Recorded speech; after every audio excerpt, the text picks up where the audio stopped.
pastor Enoque, ele sofre um acidente de moto e o pastor Petrônio já me conhecia, tinha sido aluno dele tanto no CET quanto no seminário presbiteriano. Sabendo que eu estava aqui, me convida para uma conversa no gabinete dele e me oferece o campo da Ilha de Janeiro.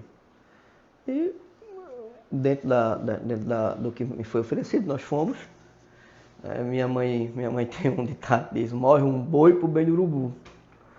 Eu não estou dizendo que eu me alegro com o acidente do pastor, mas por causa do acidente dele e a incapacitação dele de pilotar a moto, de se dirigir ao local, e já havia também, ele já havia manifestado o desejo de sair, entra Manezinho na Ilha de Janeiro. Eu chego na Ilha de Janeiro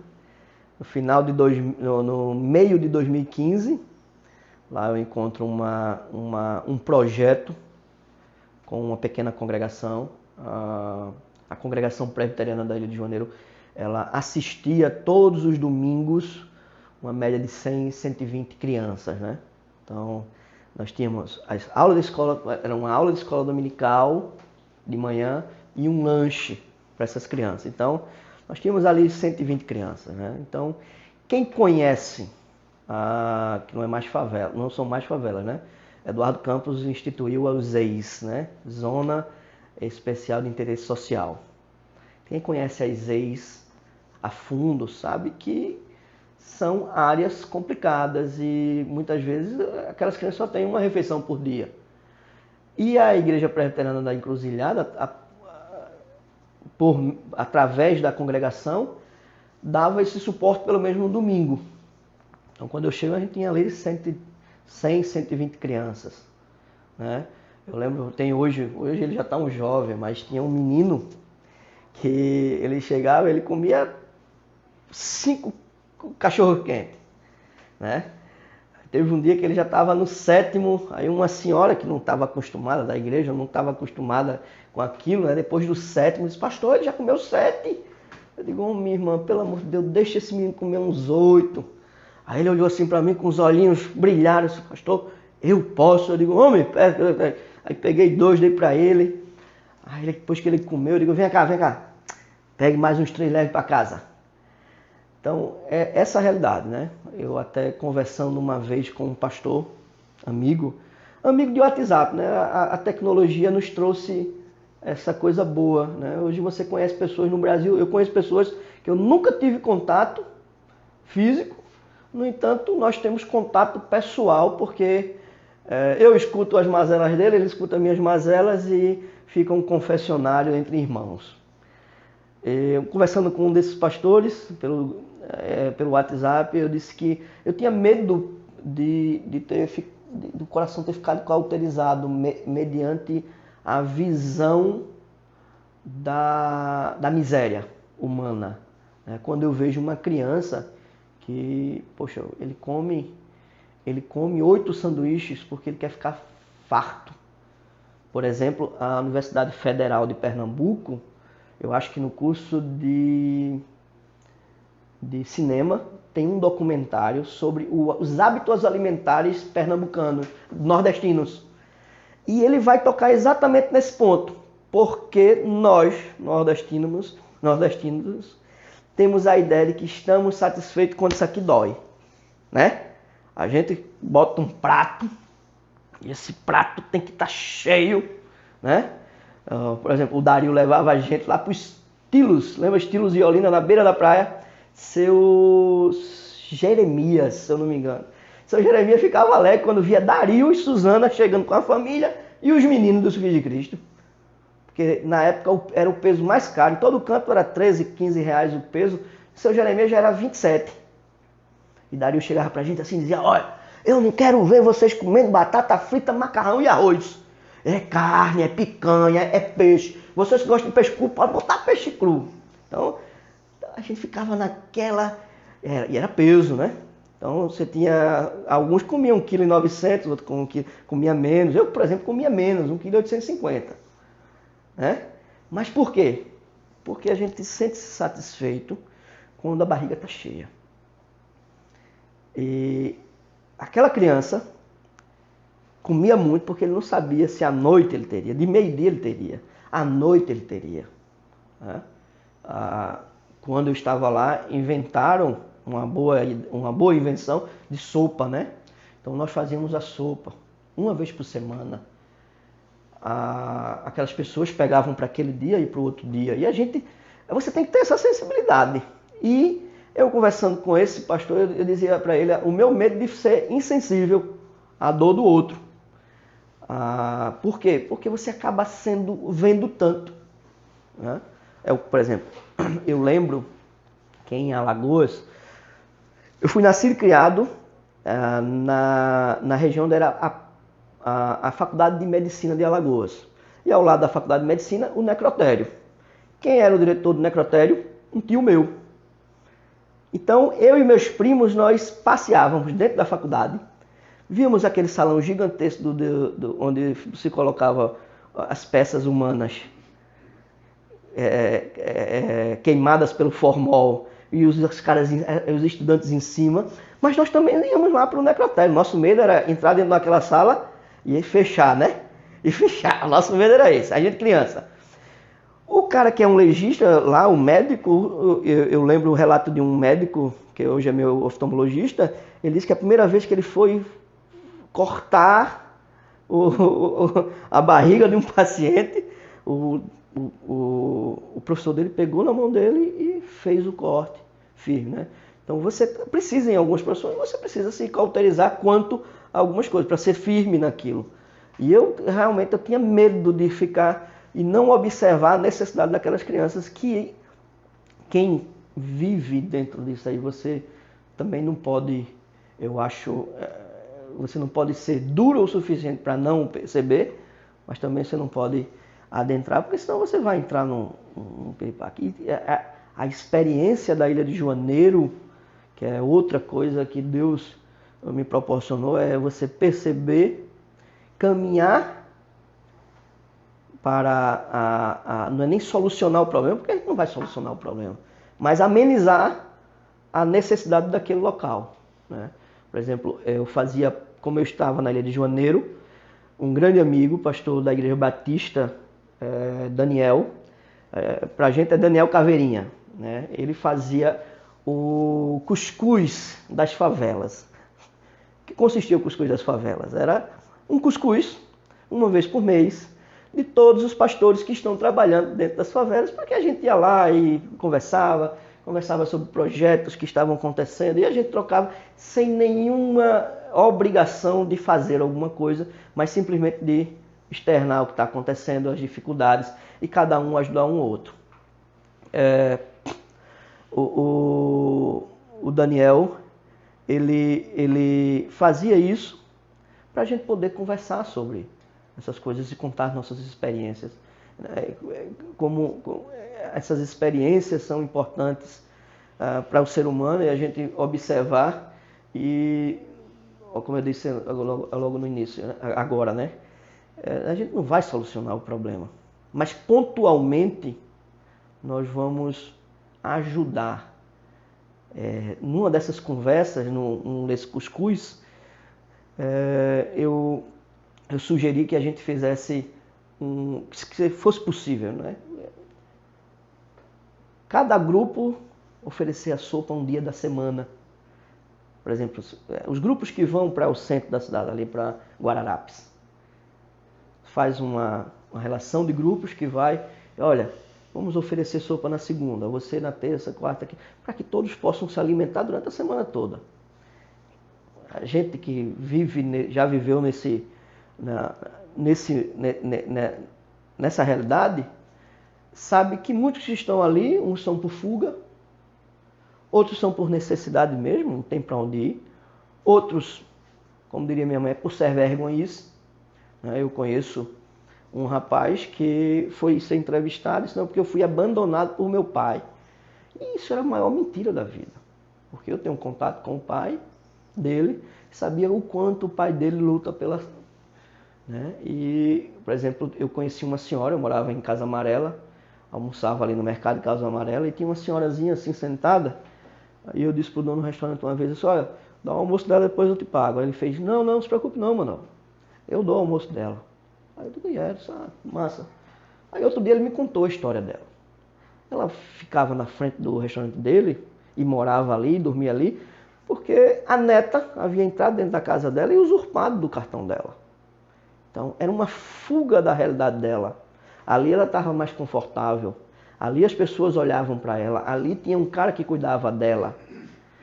E para ela o ruim era só passar a noite. Mas o dia todinho ela estava bem.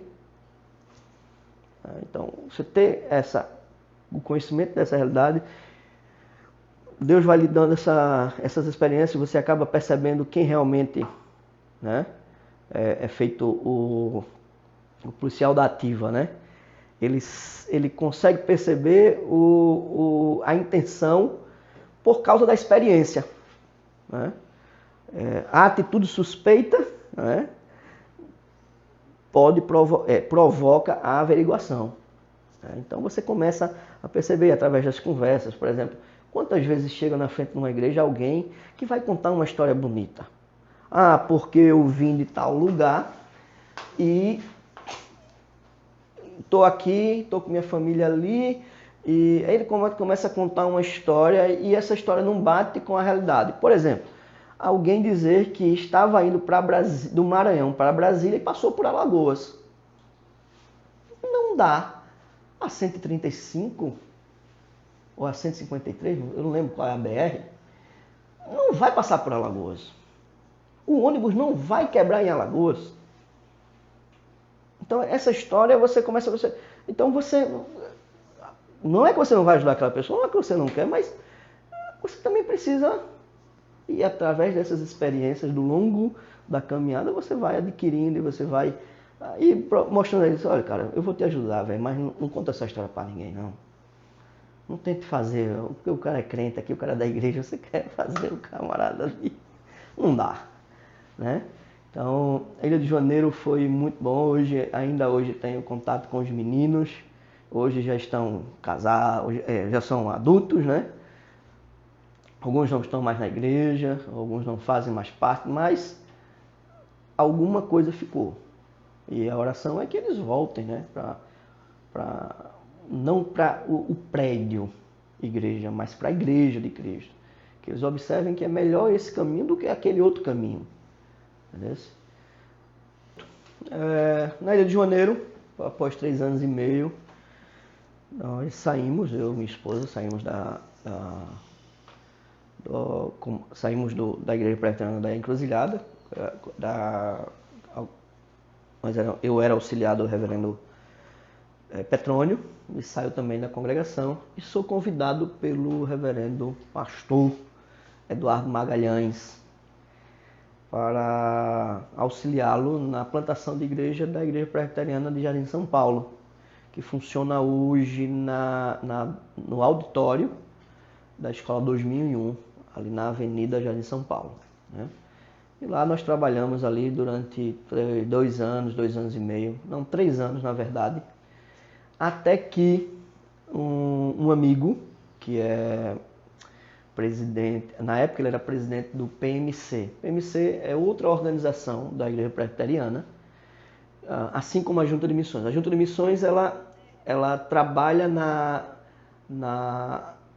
abertura de igrejas presbiterianas em lugares fora da região metropolitana. Tem também trabalhos dentro das regiões metropolitanas e até mesmo dentro das capitais. No entanto, esse não é o alvo. Então, por exemplo, nós queremos abrir uma igreja, não vamos pensar um município aqui, qualquer município aqui da região de Pernambuco. A gente manda um projeto, esse projeto é aprovado por eles e eles bancam diante do projeto. Ou seja, no caso 5 anos, eles estão lá bancando, 5 anos o pastor que está lá como missionário vai desenvolver até que torne-se igreja e possa a junta de missão sair. E o PMC é o Plano Missionário Coparticipativo, que trabalha dentro das regiões metropolitanas, tanto abrindo campos missionários, igrejas, como ajudando na revitalização de algumas igrejas. E o pastor Davi Luna, toda vez que vinha esse lado do Nordeste. Ele é de São Luís do Maranhão, que foi de lá que eu o conheci. Nós trabalhamos junto na Junta de Missões Nacionais. Lembram que eu disse que fui lá de São Luís do Maranhão em 2012? Lá eu conheci. Toda vez que ele vinha para cá, ele assumiu a presidência dessa organização, da Igreja Presbiteriana, e toda vez que ele vinha para cá, eu ficava servindo ele como um guia, né? Ajudando ele, levando ele, porque ele não conhecia aqui a cidade. Então, em outubro de 2021, ele me passa uma mensagem, né? Era dia 26. Eu estava voltando de Maceió com os meus pais, porque no sábado seria o aniversário de 4 anos do meu menino. Aí ele dizia, meu amigo, eu preciso que você me leve na sexta-feira a Maceió. Aí, no primeiro momento eu disse que não. Meu pai, quando a gente chegou em casa, meu pai disse, vai ajudar seu amigo, rapaz, seu amigo está precisando, deixa que as coisas aqui a gente organiza. E você vai e volta. Eu digo, beleza. A intenção dele de ir a Maceió era que o pastor que estava lá ia ser retirado de lá e enviado para um campo lá no Rio Grande do Sul, onde ele está. Nisso, eu vou com ele no almoço. 2 dos 3 presbíteros já me conheciam. Um é o presbítero Ezequiel, que é um presbítero mais de 50 anos de presbiterato. E outro, o Luciano, que lá em 2010, 2011, quando eu servi na igreja presbiteriana de Maceió, ele estava chegando e hoje já era presbítero. E no meio dessa conversa, o pastor Davi anuncia ao conselho da igreja presbiteriana de Maceió que ele já tem alguns candidatos para Maceió, mas estava fazendo a avaliação. E um dos presbíteros chega para ele e diz, olha, podia ser o pastor Manuel?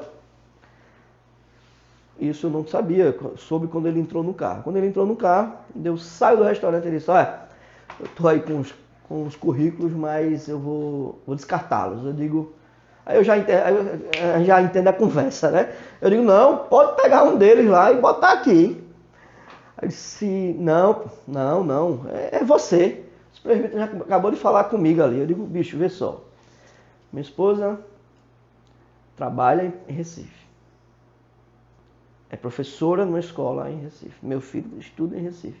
Minha esposa está fazendo mestrado na Universidade Federal de Recife. Que danado eu venho fazer em Maceió? E eu não me via como pastor em Maceió. Apesar de ser minha terra, eu me via voltando a Maceió, a Alagoas, já na aposentadoria, onde eu não tivesse mais obrigações financeiras, mas com o que eu ganhasse eu pudesse viver em Maceió, sendo pastor da igreja, começando um pequeno campo. E meu sonho era, quem conhece Alagoas sabe que o litoral alagoano é muito bonito. Minha intenção era tipo uma praia que, vamos dizer, que tenha um pequeno rio, um mar na frente, que tenha onda. Esse lugar existe. Para quem já foi em Alagoas, tem um local chamado Lagoa do Pau. Lagoa do Pau, eu visitei Lagoa do Pau em 97. Hoje, Lagoa do Pau, a única coisa diferente é que na beira da praia, um trecho de 200 metros, o prefeito botou calçamento. Foi só isso que mudou. Aquela vidinha bucólica. Então, quem é do surf que gosta dessa ideia, tem um foz de um rio com água cristalina, tem a beira da praia com altas ondas. Então, o meu desejo de voltar para Maceió era esse, lá para frente. Aqui eu tinha meu pequeno negócio, eu fazia sanduíches para delivery, né? Deus me deu a bênção de conseguir criar receitas a partir daquilo que eu vivi, né? Eu vivi do Maranhão ao Guarujá. Então eu conheci um bocado de lugares, um bocado de culinária. Eu até brinco que o meu desejo de viajar pelos cantos é para conhecer comida. Então, meu desejo era esse, e eu já tinha a minha vida, eu já era muito mais pernambucano do que alagoano, né? Eu brinco que eu sou um alabucano, né? Eu falo o 88, vai lá, mas eu digo o vice e chio no 2. Então, eu estou misturado, né? Um sincretismo cultural terrível, né? A minha mente culturalmente é pernambucana E por causa da história da igreja, eu fui conhecer a história do Recife, né? E você começa a perceber que a cultura pernambucana não é um bairrismo isso, é porque aqui tem cultura mesmo. Alagoas tem cultura, mas o alagoano não dá valor à cultura alagoana. A gente tem grandes mestres na arte, a gente tem grandes filósofos, a gente tem grandes doutores nas letras, mas a gente nem sabe quem são. O pernambucano não. Ele pode ser o mestrezinho lá do morro, lá de cima ali de Olinda, perdido. Mas o cara dá valor àquele cara lá. Então eu já era isso.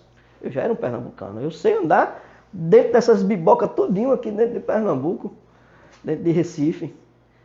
E esse amigo, o Davi, chega para mim e disse, não, é você. No caminho, nós fomos visitar outra igreja. Na reunião, na hora que estávamos saindo, houve um acidente e eu fui prestar os primeiros socorros ao rapaz da moto que voou e queria já se levantar. Eu digo, não, tu vai ficar aí deitado, te acalma. Aí, enquanto isso, o outro pastor lá, que a gente foi visitar, diz, olha pro Davi e disse, olha, tu achou o cara para Maceió. É esse cara aí. A gente entra no carro, 3 horas de viagem, ele tenta me convencer de que eu sou o pastor de Maceió. Deixei ele no aeroporto, fui para casa e disse, olha, não, esqueça essa conversa, não vai rolar. Sábado, aniversário do meu filho, domingo, igreja, segunda-feira, logo cedo pela manhã ele me liga, disse, olha, esse negócio é o seguinte, o conselho perguntou se podia ser você. Eu digo, ó, vamos fazer o seguinte, vamos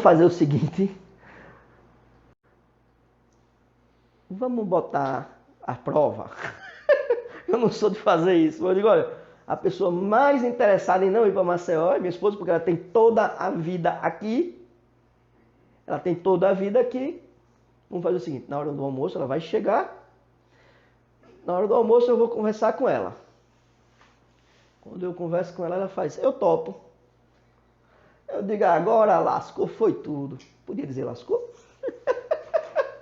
Agora já disse, né? Aí eu digo, rapaz, mas como é que é a coisa? Eu aqui negando, né? Mas se ela disse, tudo bem, vamos embora. Então, um processo que dura aí em torno de 9 meses, né? Da chegada de um currículo, de um pastor, de um missionário, de alguém que quer trabalhar numa dessas instituições da IPB, tanto a Junta de Missões quanto o PMC, são processos que duram tempo. Você faz uma prova, uma entrevista, você manda currículo, você manda a sua experiência ministerial, né? Isso que a gente está falando aqui. Tudo isso é analisado durante o tempo. E assim, nem o PMC nem a Junta de Missões vai pegar um cara e enviar para um campo que ele não tem a noção do local. Isso tudo se dá em 1 mês e meio. Em 1 mês e meio, nós somos designados a Maceió.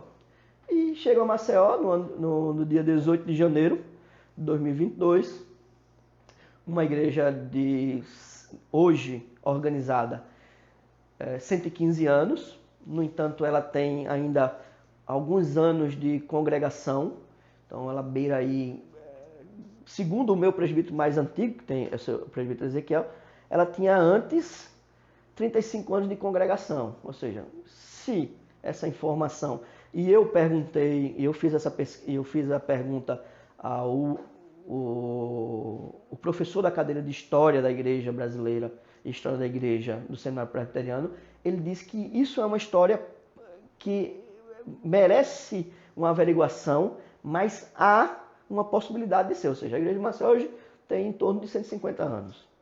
Então a igreja que estava num lugar, para quem conhece Maceió, eu vou colocar ela como se fosse em Recife. Final da Dantas Barreto. Ou seja, durante a semana, ninguém vai ser assaltado na Dantas Barreto.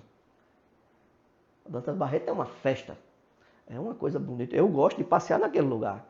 É gente demais, você conhece todo mundo, você tem tudo. Mas no final de semana você não tem ninguém. Você tem alguns drogados, você tem algumas personalidades que não é bom andar por ali. Então a igreja estava situada nesse local.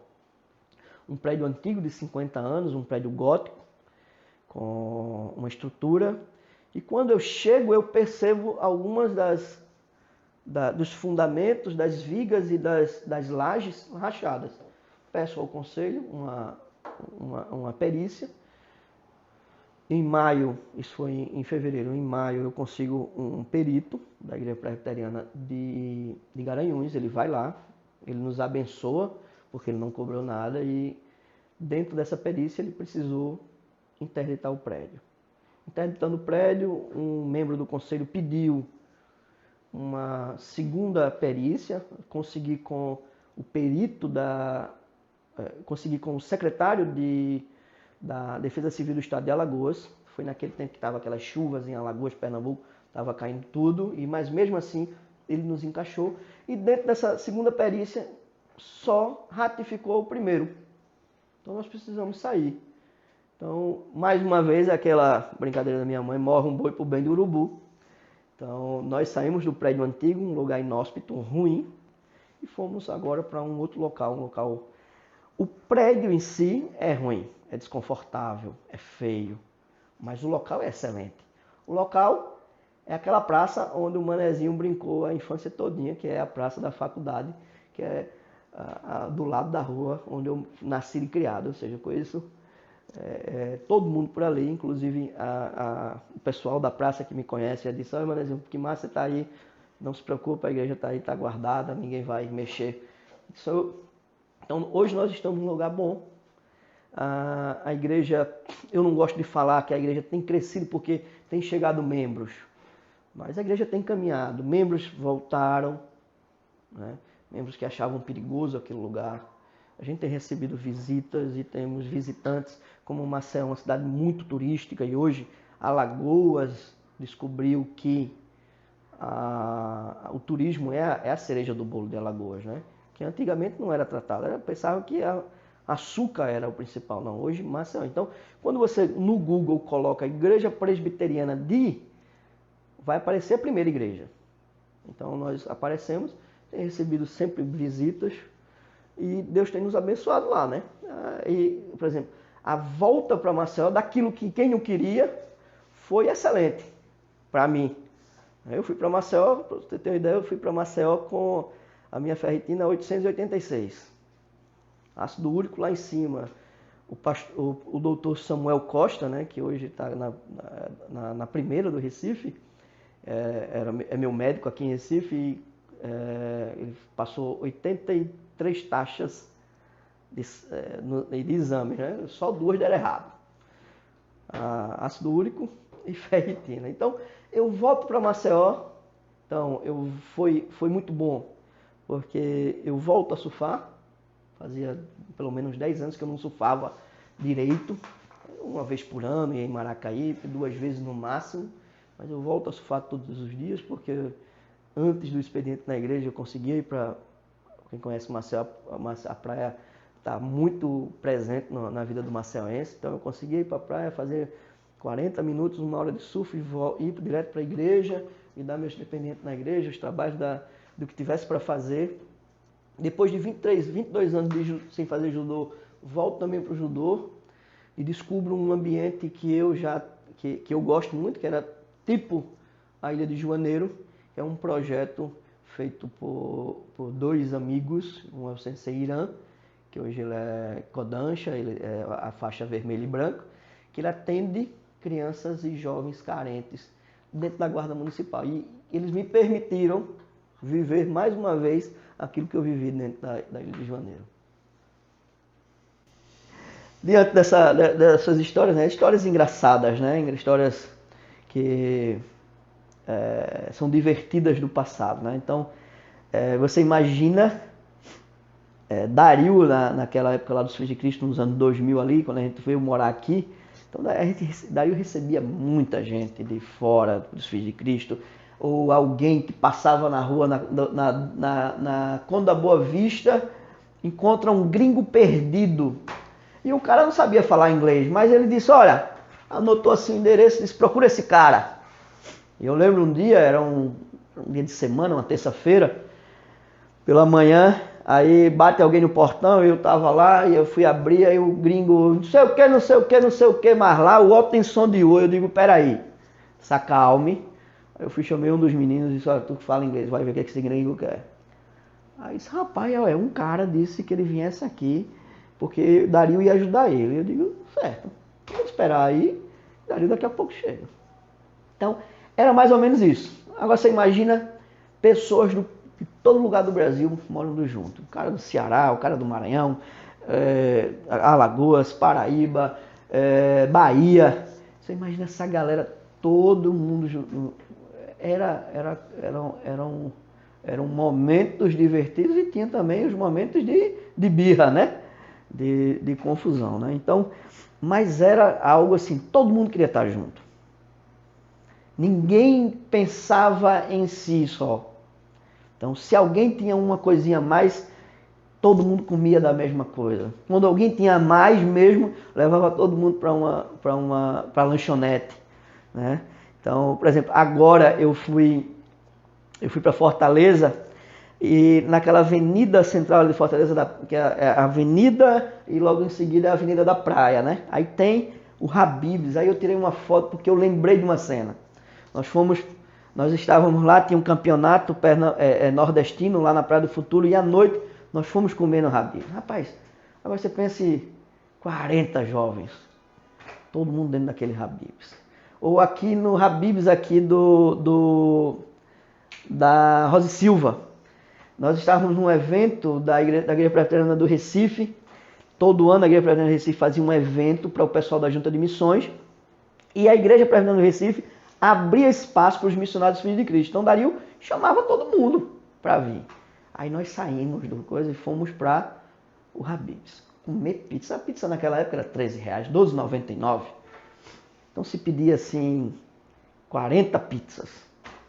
Todo mundo comendo. E, por exemplo, eu cheguei a comer 45 fatias de pizza, dessas de rodízio, né? Menores. Eu e o pastor Ronaldo, a gente ficava procurando, o Ronaldo Cadena e Marcelo ficava procurando rodízios para ir. Ele tinha 135 quilos, eu tinha 60, mas o que ele comesse eu comia. E eu me achava o máximo por causa disso. Então eu lembro que aqui no Habib's aqui da Rosa e Silva, aí a gente comendo pizza, aí todo mundo já farto, aí um personagem olha assim uma pizza lá, 4 mesas após, aí diz assim, irmão, por favor, irmão, essa pizza aí alguém vai comer? Aí a galera, não, meu irmão, oxi, aí pegou a pizza e botou lá. Massa, aí ele comeu aquela pizza, né? Nessa época Dario tinha uma Towner, pra quem lembra da Towner, a pequena besta, né? 7 lugares. Quando a gente vai entrar na Towner, esse mesmo cara que pediu as pizzas, ele estava com um casaco e ele havia colocado pizzas dentro do bolso do casaco. Rapaz, aí Iaponã, quando olha aquela cena, faz Anaconda! Rapaz, foi engraçado, porque era assim, era todo mundo rindo assim, mas ninguém estava rindo dele em si, mas era da situação. E ele rindo, e até hoje ele conta essa história e a gente ri, a gente olha para o passado e diz como era bom aquele momento que a gente estava. Porque a intenção da gente era só estar junto. Quantas vezes existe um estudo que diz que quem come uma salsicha perde 3 dias de vida. Eu digo, rapaz, eu já estou devendo. Eu estou devendo já, porque, veja, surfista, sem dinheiro, ia para um campeonato, comia o quê? Cup noodles, que a gente chamava de copo canudos, miojo e salsicha. Aí o banquete era 2 cup noodles, 4 salsichas, uma lata de atum ou de sardinha, uma lata de milho, uma lata de ervilha. Pronto, você pegava aquele negócio lá, botava tudo junto, ketchup, maionese e comia. Então, glutamato monossódico já andava nas artérias. Né? Era assim, coisas do tipo. Eu lembro no Espírito Santo nós estávamos indo para a cidade de Aracruz, de Vitória para a cidade de Aracruz. Era Aracruz. Era a cidade de Aracruz. Aí BR-101, os irmãos lá tinham um Fiat 147. O único pequeno que tinha era eu, o resto era 1,80 m para cima. 15 pranchas em cima do Fiat 147, 5 monstros dentro do carro. a 80 por hora na BR-101. Os irmãos, como o pessoal que vai lembrar, eu disse, eles eram da igreja pentecostal. Então eles gostavam aquelas músicas do fogo, aquela coisa, aquelas músicas mais, né? Aí tá todo mundo lá e todo mundo cantando, daqui a pouco um irmão começa a orar e eu fecho o olho porque o irmão está orando. Daqui a pouco um começa a bater o palma e cantar. E quando eu escuto, o motorista começa a bater palma. Quando eu abro o olho, ele está de olho fechado. Aí eu digo, pronto, eu vou fechar o olho também, porque, né? Assim, vê a cabeça dessa galera. O motorista na BR-101 a 80 por hora, o outro começa a orar, o outro está cantando, aí começa a cantar e o motorista ele larga o volante, começa a bater palma e quando eu olho ele está de olho fechado. Aí eu digo, eu como presbiteriano vou fechar os olhos também, né? Não quero nem saber como é que isso vai acontecer. E coisas do tipo, Dario tinha muito disso, Dario queria ensinar a gente, e foi uma coisa extraordinária, porque ele dizia assim, acho que foi algo do exército, a gente tem uma missão, tem um campeonato em tal lugar, mas a gente só tem a ida e um material aqui para vocês venderem lá, como eram camisas de Filhos de Cristo, era bottoms e chaveiros. Agora tem isso aqui, vocês vendem lá e é a volta de vocês. Não dava para quem queria. Né? Se tivesse 10 bestas, tivesse 10 bestas. Então, teve um campeonato na Praia do Macaco, lá em Intermares, que Dario manda. Aí nesse evento, Dario estava com uma grana a mais, então disse, olha, tá aqui a ida, a volta e a alimentação do sábado, porque o evento era só no sábado. Primeiro nós vamos na sexta. A gente chega lá, na frente do palanque, na Praia do Macaco, tinha um pastor que iria nos recepcionar, porque nós íamos dormir na igreja. Cadê o pastor?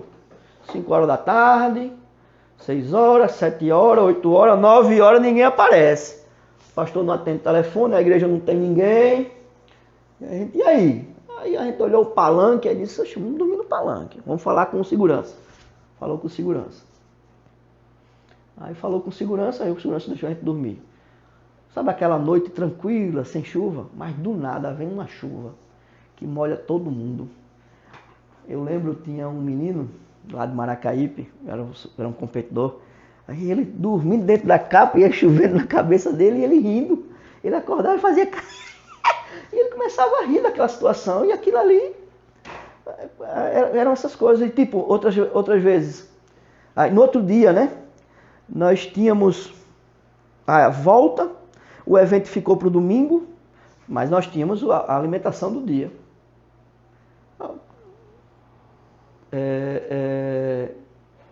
Ficamos para o outro dia, só que sobrou um dinheiro para o outro dia.